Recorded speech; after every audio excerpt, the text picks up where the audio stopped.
আমরা অনেকে ব্যক্তিগতভাবেও চিনি। এই যে যাত্রাবাড়িতে আমরা দেখেছি যে ওই দলের যারা পরিচিত লোক তারা গুলি করেছেন জামাত শিবিরের। উপদেষ্টা পরিষদের মধ্যেই ধর্ম মন্ত্রণালয়ের যিনি উপদেষ্টা আছেন তিনি দুইটা জঙ্গিবাদী দলের নেতা। তাদের কার্যকলাপের কারণেই দেশ ধ্বংস হচ্ছে, অর্থনৈতিক ধ্বংস হচ্ছে, সামাজিক নিরাপত্তা ধ্বংস হচ্ছে এবং অনিবন্ধিত দল তাদেরকে নিয়ে বৈঠক করেন, অথচ আমাদেরকে নিয়ে তারা ডাকলেন না।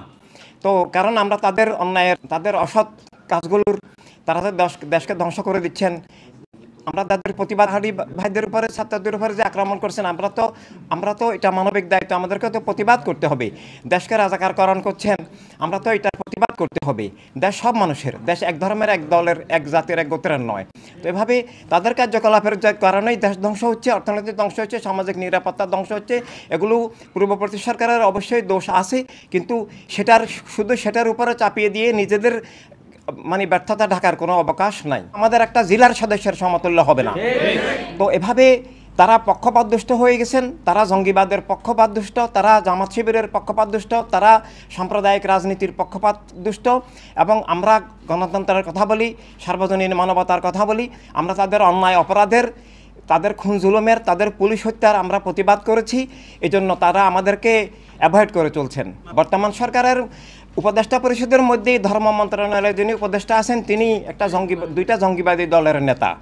এবং বর্তমান সরকার সরাসরি জঙ্গিবাদকে, জামাত শিবিরকে পৃষ্ঠপোষকতা দিচ্ছে, তাদেরকে চাকরিতে পুনর্বাসন করছে এবং থানা, পুলিশ, প্রশাসন সব জায়গায় রাজাকারকরণ করছে। এটা একেবারে প্রকাশ্য বিষয়, এখানে ট্যাগ দেওয়ার কিছু নাই। আমরা ইনসানিয়ত, মানবতার সরকার চাই, সেটা জনগণের ম্যান্ডেটের মাধ্যমে।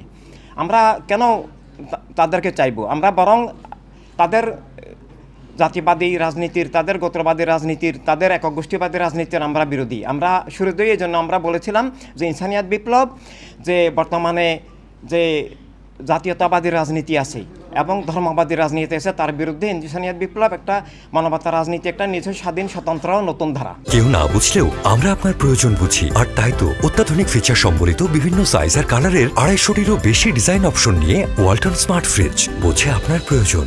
দেখতে হবে যে এই শিক্ষার্থীদেরকে কারা হত্যা করেছে। আমরা দেখেছি যে 7.62, এই যে এখানে অনেক স্নাইপার, অনেক ধরনের ষড়যন্ত্র ঘটেছে। সরকারি পুলিশ যেমন হত্যা করেছে, তেমনভাবে এখানে আরও অনেক ধরনের হত্যাকাণ্ড ঘটেছে। এগুলোর সব কিছুর সুষ্ঠু নিরপেক্ষ তদন্ত হয়ে অবশ্যই সব হত্যার, সব খুনের বিচার হওয়া উচিত।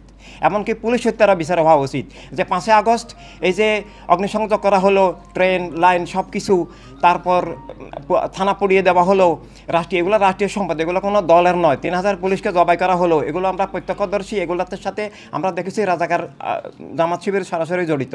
তাদের বিচার, সব হত্যারই বিচার হওয়া উচিত। যেটা আওয়ামী লীগ করুক, বিএনপি করুক, জামাত শিবির করুক, যেই করুক, যে কোনো অন্যায়ের, যে কোনো খুনের অবশ্যই বিচার, নিরপেক্ষ বিচার হওয়া উচিত, স্বাধীন বিচার হওয়া উচিত। তবে সেটা রাজনৈতিক প্রভাবযুক্ত কোনো বিচার নয়। আমরা তো এই দেশে বসবাস করি, আমাদের চোখের সামনেতে সব কিছু ঘটেছে, আমরা তো নিজেরাই দেখেছি। আমরা অনেকে ব্যক্তিগতভাবেও চিনি।